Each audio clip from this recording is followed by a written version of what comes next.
নমস্কার, আমি তরুণ ঘোষ।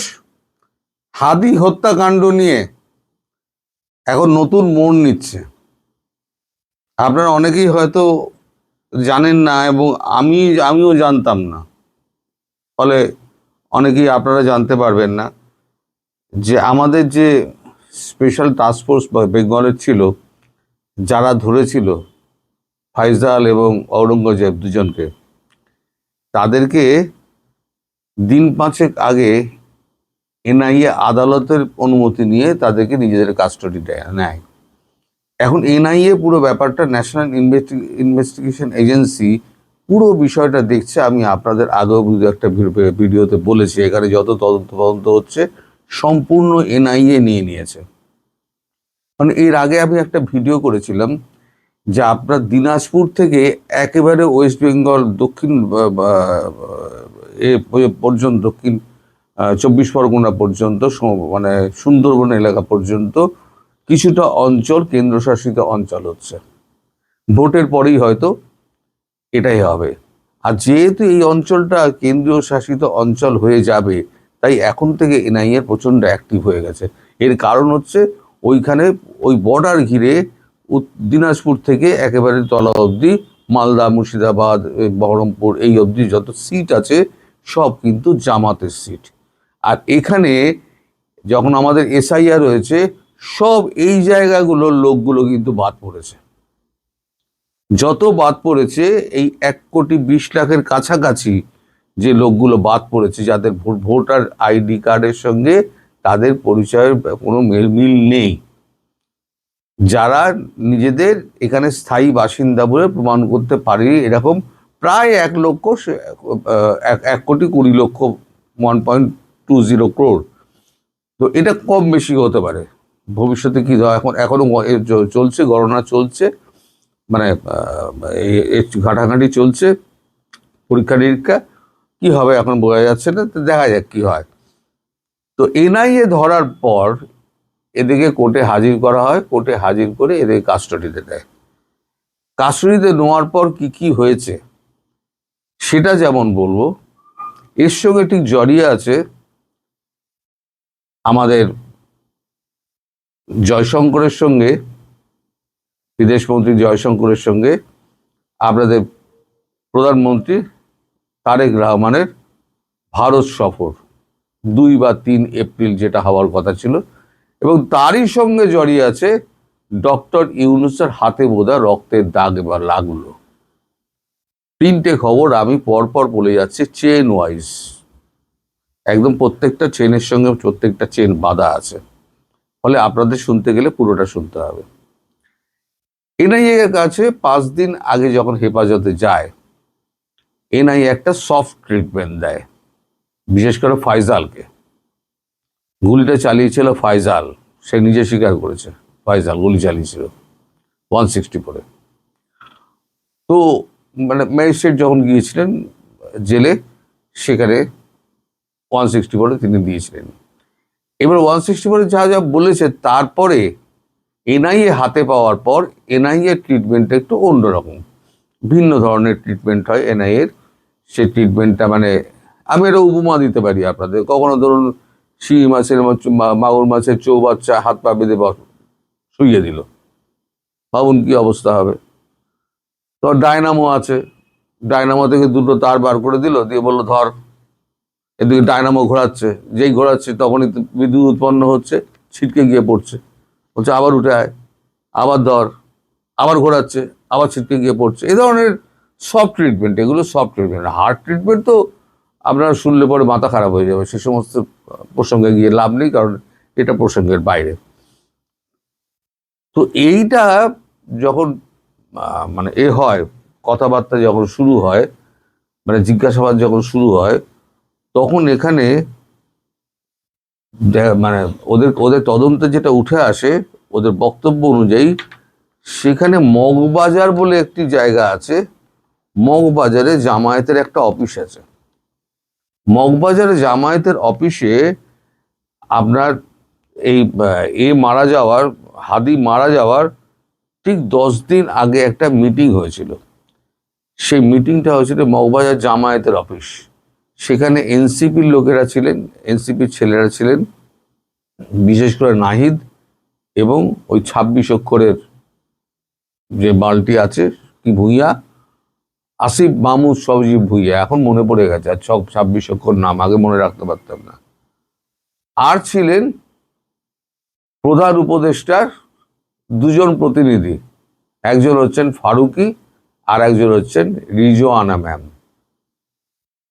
এনারা এই সবাই মিলে এই একে আপনার এই ফয়জালকে তারা বলে এমন একটা কিছু করো যাতে মানে ভোটটা স্থগিত হয়ে যায় এবং লাশ ছাড়া এই বাংলাদেশ কিন্তু অশান্ত হবে না।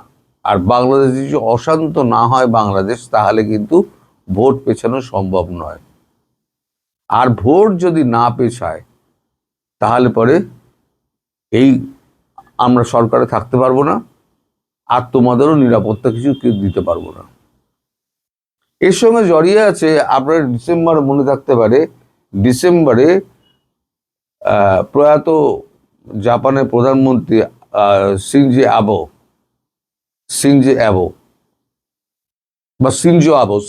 আবে তার স্ত্রী, প্রয়াত স্ত্রী, তার একটা হেলথ অর্গানাইজেশন আছে, হেলথ এনজিও, তিনি ঢাকায় এসেছিলেন।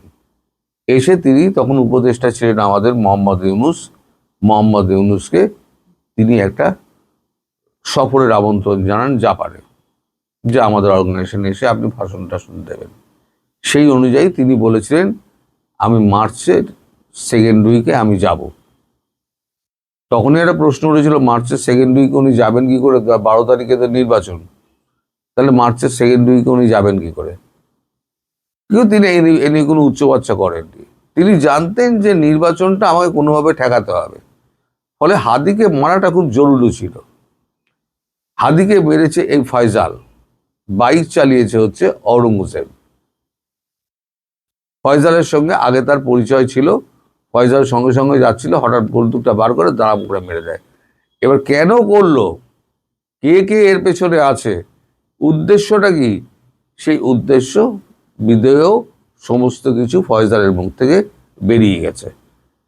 এবার যখন গতকালকে তাকে আদালতে প্রেজেন্ট করা হয়েছে, তার আগে তাকে বলা হয়েছে তুমি যা এখানে আমাদের লিখে দিলে, যা তোমার এখানে লেখা হয়েছে, সই হয়েছে, এর বাইরে তুমি যদি একটা কথা বলো তাহলে সোজা নিয়ে গিয়ে এনকাউন্টার করে দেবো, একটা বনে জঙ্গলে এনকাউন্টার সুন্দরবনে নিয়ে গিয়ে করে দেবো, যেখানে তোমার বাঘে খেয়ে নেবে, তোমার দেহাংশও পাওয়া যাবে না, আর এদেশে তোমার কেউ নেই, তুমি মানে বেড়া টপকে এসছো এখানে অবৈধভাবে, তোমায় কেউ সরকারিভাবে তোমার দেহ দাবিও করতে পারবে না। সুতরাং বুঝতে পারছো, আমাদের কথা যদি শোনো তাহলে পরে প্রাণে বাঁচবে, আর হয়তো তোমরা যা বিচার হবে তোমার বাংলাদেশে বিচার হবে, সেখানে যা ম্যানেজ করার তোমরা করবে। আর যদি আমাদের হাতে মুক্তি পেতে হয় তাহলে পরে যা তুমি লিখেছো সেটাই গিয়ে তোমায় আদালতে বলতে হবে। ভারতের উদ্দেশ্য হচ্ছে এই ইউনুস অ্যান্ড কোম্পানি এবং এই যে জামাত এবং ওই চক্রটা আছে, এই চক্রটা ভারত বিদ্বেষী কাজ করতে গিয়ে এবং নিজেদের দখলে বাংলাদেশটাকে রাখতে গিয়ে কি কি চক্রান্ত করেছিল সেটা ইন্টারন্যাশনাল মিডিয়ার সামনে তুলে ধরা। এটাই কিন্তু ভারতবর্ষ করবে, ইন্টারন্যাশনাল মিডিয়ার সামনে করবে, কিন্তু এখনো অপেক্ষা করছে। কেন অপেক্ষা করছে, এবার সে প্রসঙ্গে আসি। আপনাদের আমি অনেক আগে বলেছিলাম যে 2 অথবা 3 এপ্রিল আমাদের জয়শঙ্করের সঙ্গে প্রধানমন্ত্রীর সঙ্গে দেখা করতে আসতে পারেন তারেক রহমান। এখন সেই রকম কথাবার্তা চলছে, এটা বহু আগে বলেছিলাম, একটা কথাবার্তা চলছে, তারেক রহমানকে আমন্ত্রণ জানিয়েছেন প্রধানমন্ত্রী নরেন্দ্র মোদী এবং সাদর আমন্ত্রণ জানিয়েছেন। তারপর দিন যায়, এর মধ্যে মানে যতগুলো শর্ত ছিল সেই শর্ত থেকে কিন্তু বিএনপি ধীরে ধীরে ধীরে ধীরে সরছে। কোনো শর্তই কিন্তু ভারতবর্ষের মানছে না, একটা চোখে ধুলো দেওয়ার ব্যাপারটা করছে। কিন্তু ভারতবর্ষের কূটনীতিকটা অনেক বড় বড় কূটনীতিক, তারা বুঝতে পারে যে কি করতে চাইছে আর কি হতে চলেছে। ফলে গতকালকে আপনাদের রাষ্ট্রদূত রিয়াজ হামিদুল্লাহ, বাংলাদেশের রাষ্ট্রদূত ভারতে এখন অবস্থান করছেন, তাকে ডেকে এই ভারতের উষ্মার কথা তাকে পরিষ্কার জানিয়ে দেওয়া হয়েছে। যে বিএনপি যেভাবে চলছে তাতে আপনারা মনে করবেন না দীর্ঘদিন ভারত এই বিএনপির পাশে থাকবে। এখনো ভারত সময় দিচ্ছে, ভাই শুধরে যাও, এরপর কিন্তু ভারত সময় দেবে না। ফলে এখন যা করার তাই করুন। এখন এই যে আপনার তারেক রহমানের আসার ব্যাপারটা, ভারতবর্ষ কিন্তু খুব শৈথিল্য দেখাচ্ছে। মানে প্রধানমন্ত্রী নরেন্দ্র মোদী হয়তো 2-3 এপ্রিল হয়তো ওনাকে না ডাকলেও ডাকতে পারে। কারণ যদি আপনি আমার কথা না শোনেন, আমার পরামর্শ অনুযায়ী যদি আপনি না চলেন, আপনাকে যে কারণে আপনার বাংলাদেশে ফিরিয়ে আনা হলো, যে 10টি কারণে মানে পয়েন্টে আপনি সই করলেন, সেইগুলো যদি আপনি অমান্য করেন, তাহলে পরে আপনাকে আমরা সাহায্য করব কেন, কোন পরিপ্রেক্ষিতে সাহায্য করব, সেটা কিন্তু একটা বড় প্রশ্ন হিসেবে দেখা দিয়েছে। ফলে তারেক রহমানের এই 2-3 এপ্রিল ভারতবর্ষের সফর কিন্তু এখনো পর্যন্ত অনিশ্চিত। আমি বলবো না যে হবেই না, কিন্তু এখনো পর্যন্ত অনিশ্চিত। ভবিষ্যতে কি হতে পারে সেটা পরের কথা, কিন্তু তার ভারতবর্ষের যে উষ্মা, সেই উষ্মাটা হামিদুল্লাহ কিন্তু পরিষ্কার জানিয়ে দেওয়া হয়েছে।